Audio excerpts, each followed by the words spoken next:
ઓહો જયરામભાઈ, અરે આવો આવો. હા છોકરો આવ્યો છે ને ઉદાસ કેમ? છોકરો તો આવ્યો છે પણ પણ પણ વાંકો આવ્યો છે. એક કામ કરો, એનો નિકાલ લાવી દો. ના, નિકાલ તો ના થાય. દીકરો મારો છે. એ હાલો હાલો હવે.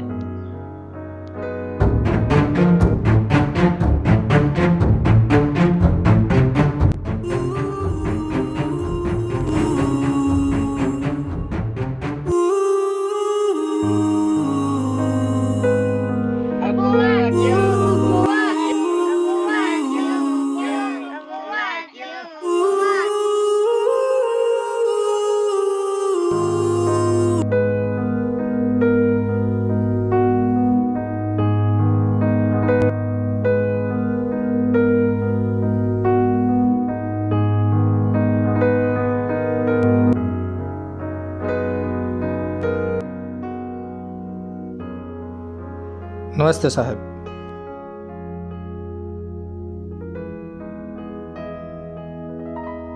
અમે તમારી સંસ્થામાં સેવા આપવા માંગીએ છીએ. ખૂબ સરસ. અમે અમારા પ્રજ્ઞાચક્ષુ વિદ્યાર્થીઓ માટે પેપર લખવા માટે રાઇટર્સની ખૂબ જરૂર છે. જી સાહેબ, વિદ્યાર્થીઓના પેપર લખવામાં અમને આનંદ થશે અને મારી પાસે ઘણા બધા મિત્રોનું ગ્રુપ પણ છે, તો અમે બધા સાથે મળી અને તમારી સંસ્થામાં મદદ કરશું. બહુ સારું કહેવાય. અમારા માટે તો આ ભાગ્યશાળીની વાત કહેવાય. પ્લીઝ.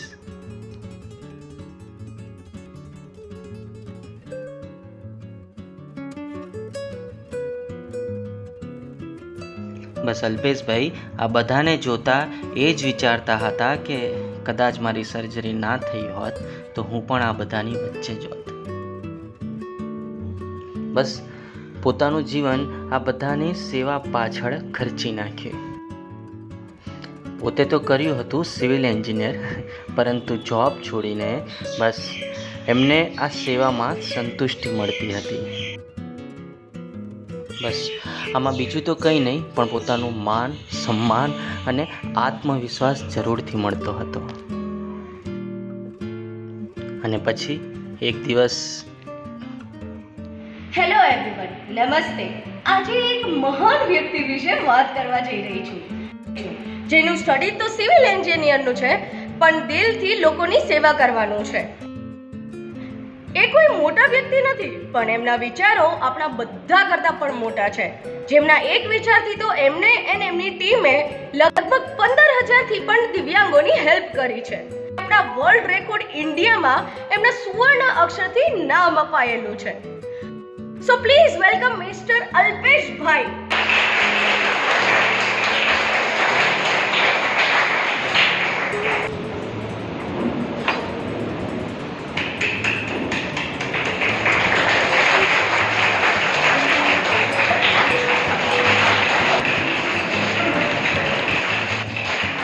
આમ તો હું માન સન્માન માટે કામ કરતો નથી, પણ હા, તમારી આ લાગણી અને તમારું આ સન્માન એ મારી કામ કરવાની ગતિમાં અનેક ગણો વધારો કરે છે. અને આપનું આ સન્માન અને માન જોઈને આજે સૌને એક વચન આપું છું કે મારી પણ ભવિષ્યમાં એક સંસ્થા હશે અને જેનું નામ હશે અપેક્ષા ફાઉન્ડેશન. અને આ ફાઉન્ડેશન એ સમગ્ર ગુજરાતના દિવ્યાંગોની અપેક્ષાઓને પૂરી કરશે. તો સર તમારી ઓફિસ પણ કહી દો, અમને પણ સેવા કરવાનો મોકો મળે. ઓફિસ? સેવા કરનારા લોકોને સત્તાની જરૂર નથી. 10x12ની એક ઓફિસ, એમાં એક પગારદાર માણસ અને ટોટલ મહિનાનો 15,000નો ખર્ચો. આ જ 15,000 રૂપિયામાં હું 5 લોકોના 4 પરિવારને એક મહિનો સુધી નભાડી શકું છું. એટલા માટે જો ભવિષ્યમાં જરૂર પડશે તો જરૂરથી ઓફિસ ખોલીશ. આભાર.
જેવી રીતે દિવાલ ચીરીને કુંપણ કંઈ ખાસ નીકળે, એવી જ રીતે દિવ્યાંગોની છાતી ચીરો તો આત્મવિશ્વાસ નીકળે.